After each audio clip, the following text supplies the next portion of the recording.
কেমন আছেন আপনারা সবাই? আশা করছি আপনারা সকলে খুব ভালো আছেন এবং সুস্থ আছেন। একটু আড্ডার আরও একটি নতুন ব্লগে আপনাদের জানাই অনেক অনেক স্বাগত। মাথার উপর রোদ্দুর আর এই ছায়া দেখে তো বুঝতেই পারছেন এখন বাজে দুপুর ওই 1টা মতন। আর এই দুপুর 1টার সময় আমি কোথায় এসেছি জানেন? এসেছি আমার ভাইয়ের বউয়ের বাপের বাড়ি।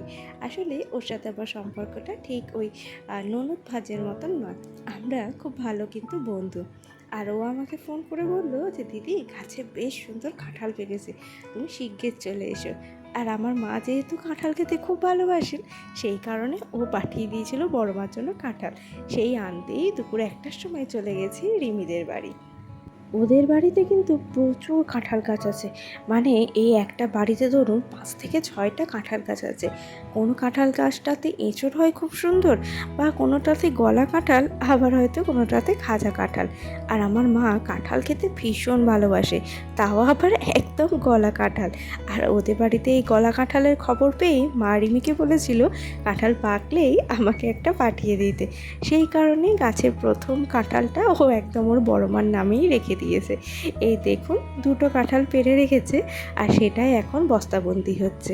কাঁঠালগুলোর থেকে এত আঠা বেরোচ্ছে যে ওই বোটার কাছটাতে একটা পাতা দিয়ে দেওয়া হয়েছে, নইলে আঠা বেরোতেই থাকবে। আর কাঁঠালের আঠা তো ভীষণ আঠালো।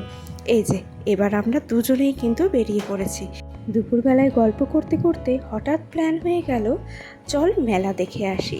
এখানে আছে মা বসন্ত বুড়ির মন্দির, আর সেই মন্দিরেই দশহরা উপলক্ষে হচ্ছিল মেলা।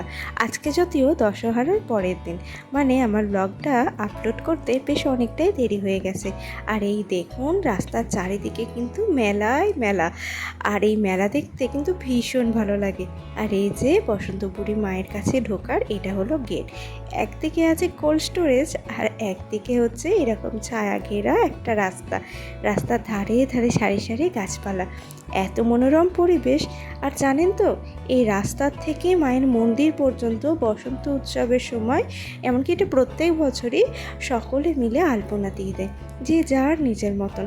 আসলে এত বড় জায়গা তো একজনের পক্ষে মেনটেন করা সম্ভব নয়, সবাই কিন্তু এই জায়গাটায় আসে এবং আলপনা দিয়ে দেয়।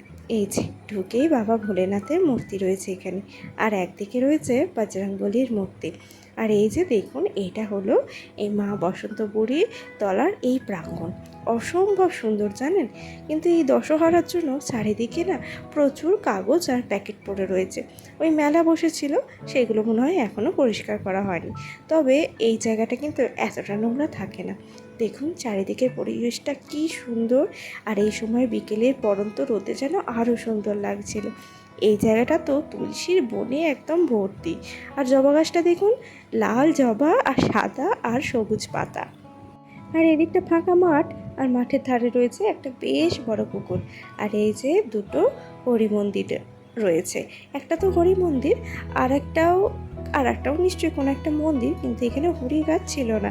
যাই হোক, এটাও নিশ্চয়ই কোনো একটা মন্দির। আর চারিদিকে কৃষ্ণ তুলসী আর এমনি তুলসীতে ভর্তি হয়ে রয়েছে, দেখতে কিন্তু অসম্ভব সুন্দর লাগছিল। আর এই জায়গাটাতে আলপনা দেওয়া রয়েছে এত সুন্দর, আর এই আলপনার উপর হলুদ কলকেগুলো একদম বিছিয়ে আছে, দেখতে যে কি ভালো লাগছিল যে কি বলবো। এই যে চলুন এবার ঢোকা যাক মন্দিরে। মন্দিরের গেটটা বন্ধই ছিল, তাই আমি আগে গেট খুলে প্রণাম করে গেলাম মায়ের কাছে। অনেক দিন ধরে ইচ্ছা ছিল জানেন এই জায়গাটায় যাব, নাম শুনেছি অনেক, বাড়ির এতটা কাছে হওয়া সত্ত্বেও কখনো যাওয়ার সুযোগ হয়নি। ওই কথাতেই আছে না, যতক্ষণ না ভগবান তোমাকে টানবে ততক্ষণ তুমি যেতে পারবে না। হয়তো এই কথাটা একদমই সত্যি। আর এই দেখুন মা মনসার একটা গাছ, আর এই জায়গাটাকেও ওই কাকিমা পরিষ্কার করছেন। নিশ্চয়ই উনি সবটা পরিষ্কার করেন, আর চারিদিকটা ছিল একদম পরিষ্কার পরিচ্ছন্ন। গাছটাকেও বেশ সুন্দর করে কাপড় পরিয়ে রাখা হয়েছে, আর চারিদিকে মালা চাঁদমালা বেশ সুন্দর করে সাজানো আছে। আর এই দেখুন এই জায়গাটা হচ্ছে মা বসন্তপুরীর অধিষ্ঠান। এই জায়গাটাকে কি সুন্দর মাটি দিয়ে লেপা আছে, এত পরিষ্কার আর পরিচ্ছন্ন, দেখতে কি ভালো লাগছিল। কিন্তু উনি মরছিলেন বলে আর বসিনি, কিন্তু ওইদিকে গাছতলায় গিয়ে কিছুক্ষণ বসেছিলাম, মনটা না বেশ শান্ত হয়ে গেল জানেন। আর এই যে এই জায়গাটাতেই মনে হয় মা বসন্তপুরীর পুজো হয়। চারিদিকটা দেখেছেন কত সুন্দর, একদম ঘেরা। এই ঘেরা, এদিকে একটা গেট রয়েছে আর ওইদিকে যে দিকটা দিয়ে ঢুকেছিলাম সেখানে রয়েছে আরও একটা গেট। আর এইখানটা ছিল মোজাইক করা আর বাকি দিকটা ছিল শান, খুব পরিষ্কার পরিচ্ছন্ন। আর এই যে উনি পরিষ্কার করলেন আর উনি দেখুন মাকে কি সুন্দর করে সাজিয়ে দিচ্ছে, আর জবা ফুল দিয়ে সিঁদুর বেলপাতা সব দিয়ে মাকে সুন্দর করে সাজিয়ে দিচ্ছে। দেখে না ভীষণ ভালো লাগছিল। আমাদের বাড়ির কাছাকাছি কত যে ঘোরা বেড়ানোর জায়গা থাকে, যেখানটাতে গেলে মনটা বেশ শান্ত হয়ে যায়, কিন্তু সময়ের অভাবে সেই কাছাকাছি জায়গাগুলোতে যেন হয়ে ওঠে না। আর ইচ্ছা হয় দূরে এখানে যাব সেখানে যাব। সেই ছোটোবেলায় একটা রবীন্দ্রনাথ ঠাকুরের কবিতা পড়েছিলাম, কবিতার লাইনটা এক্ষুনি যদিও মনে নেই, সত্যি সেই রকমই খানিকটা লাগলো। আর এই দেখুন সাদা জবা দিয়ে কী সুন্দর সাজিয়ে দিচ্ছেন। অনেকের অনেক মতান্তর আছে, এই মনসা মন্দিরে সাদা ফুল দিতে নেই বা লাল ফুল দিতে নেই, যেখানে দিতে নেই, কিন্তু আমার মনে হয় আমি আমার মাকে যেভাবে সাজাতে পছন্দ করি আমি সেইভাবে সেই রং দিয়ে সাজিয়ে তুলব। হয়তো মেয়ের সাজানো কি আর মায়ের পছন্দ হবে না বলুন তো।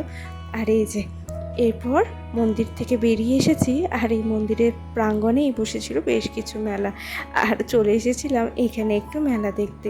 মেলা থেকে ভেবেছিলাম টুকিটাকি কিছু পছন্দ হলে কিনে নেব, কিন্তু তারপরে দেখলাম না থাক, এখন আর মেলার থেকে কিছু নেব না, কারণ কয়েকদিন পরেই আমাদের গ্রামে হবে জগন্নাথ দেবের স্নানযাত্রার মেলা, তো সেখানেও বসবে অনেক মেলা। তো ভাবলাম এখান থেকে আবার বয়ে টয়ে নিয়ে যাব কেন, এমনিই তো ধরুন থাকবে গাছে দুটো কাঁঠাল, সেই কারণে আর কিছু নিলাম না। আর এইখান থেকে দেখুন বেরোবার মুখে আমার চোখে ধরা পড়ে গেছে মানি প্ল্যান্টের গাছ। এই যে মাটিতে কেমন মানে অযত্নে হয়ে আছে দেখুন, আর বাড়িতে এত যত্ন করলেও হয় না, তাই মাকে স্মরণ করে দু একটা গাছও কিন্তু নিয়ে নিলাম। তো বাড়ি এসে এটাকে আবার বসিয়ে দেব। তো চলুন এবার বাড়ি ফেরা যায়। আর এই রাস্তাটাতে যেতে যে কী ভালো লাগছিল যে কী বলবো। বেশ অনেকটা সময়ই এই জায়গাটায় কাটালাম, মানে ওই ধরুন 4টের সময় রিমিদের বাড়ির থেকে বেরিয়েছিলাম আর এখন বাজে ওই 6টা মতন। তো রিমিকেও এরপরে ওর গানের টিচার আসবে, গান শিখতে বসবে, আর আমিও বাড়ি যাব। তো সেই কারণে আমাকেও যেহেতু অনেকটা রাস্তা আসতে হবে, তো ভাবলাম যে চলো এরপর টুকটুক করে বেরিয়ে পড়া যাক। আর আসার সময় তো কাঁঠালটা আর নিয়ে আসিনি, কাঁঠালটা রিমির এক পরিচিতের কাছে মানে ওর দোকানে রেখে দিয়েই চলে এসেছিলাম, কারণ এই কাঁঠাল নিয়ে তো আর আমি এই মেলায় ঘুরতে পারবো না। তো এদিকে গেট পড়ে গেছে, আর গেটটা খুলুক ততক্ষণ একটু ট্রেনের ভিডিও করে নিলাম। আমি তো ট্রেন দেখতে ভীষণ ভালোবাসি, আর এটা আমি ছোটোর থেকে ভালোবাসি, তাই ভাবলাম এই ট্রেনের ভিডিওটাও করে নিই, যেটা আমি আপনাদের সাথে শেয়ার করব। তো এই যে চলে এসেছি এই জায়গাটায়, আর ওই দেখুন বস্তাবন্দি করে 2খান কাঁঠাল নিয়ে চলে এসেছে। আর আমি এতটাই মানে কি বলবো, নিজেকে তখন খারাপ লাগছিল, কিন্তু ভিডিও শ্যুট করব বলে আমি আর ওকে একটুও হেল্প করিনি। ওকে বললাম তুই যা হোক করে করে নে, বললো হ্যাঁ হ্যাঁ ঠিক আছে আমি পারবো। আর ও এদিকে গাড়িটা ঘুরিয়ে নিল, আর চলুন যাই। দেখেছেন কত সুন্দর লাগছে। এটা হলো ডিভিসিটা, যেটা আমাদের দেবীপুর দিয়েও গেছে আর এটাই বইচি দিয়েও এসেছে। এই দেখুন ব্রিজের দুদিকটা কত সুন্দর লাগছে, একদিকটায় দুদিকেই আর কি সবুজে ঘেরা গাছ রয়েছে, কিন্তু পশ্চিম দিকে এখন সূর্যটা অস্ত যাচ্ছে, সেই জন্য পশ্চিম দিকটা লাগছে একরকম আর পূর্ব দিকটা লাগছে একরকম। তো ওই যে গাছগুলো নিয়ে এসেছিলাম, ওখান থেকে রিমিকে বললাম তুইও একটা নিয়ে নে, আর বাড়ি গিয়ে জলের মধ্যে রেখে দিবি বা টবে পুঁতে দিবি। তাই দেখে ও একটু গাছ নিয়ে নিল, আর এবার ও যাবে ওর গন্তব্যে মানে ওর বাড়ি, আর আমি যাব আমার গন্তব্যে আমার বাড়ি। এই দেখুন দুজনকে টাটাও দিয়ে দিয়েছি, এবার চলুন যাই বাড়ির দিকে। এবার বাড়ি এসে গেছি, আর রাস্তাতে আস্তে আস্তে এই এক হাতে স্কুটির হ্যান্ডেল আর একদিকে ফোন নিয়ে ভিডিও করার সাহস আমার হয়নি, সেই কারণে একদম বাড়ি এসেই আবার ভিডিওটা স্টার্ট করেছি। আর মা তো এই কাঁঠাল পেয়ে ভীষণ রকম খুশি হয়ে গেছে। একটা ছিল একদম পাকা, আর একটা ছিল 2 দিন রাখলেই পেকে যাবে, মানে একদম হিসাব করেই দিয়েছে যে একটা খেতে খেতে আর একটা পেকে যাবে। চলুন তাহলে আজকের ব্লগটা এখানেই শেষ করছি। মা এই মানি প্ল্যান্টগুলো জলে বসিয়ে দিই, আর ততক্ষণ আপনারাও একবার জানিয়ে দিন ব্লগটা কেমন লাগলো। সবাই ভালো থাকবেন, সুস্থ থাকবেন, আজকের মতন টাটা। আর শেষে রেখে গেলাম সেই দিনের ক্যামেরাবন্দি কিছু স্মৃতি, আশা করছি এগুলো আপনাদের খুব ভালো লাগবে। তো চলুন আজকের মতন আসি, আবার দেখা হবে একটা নতুন ব্লগে।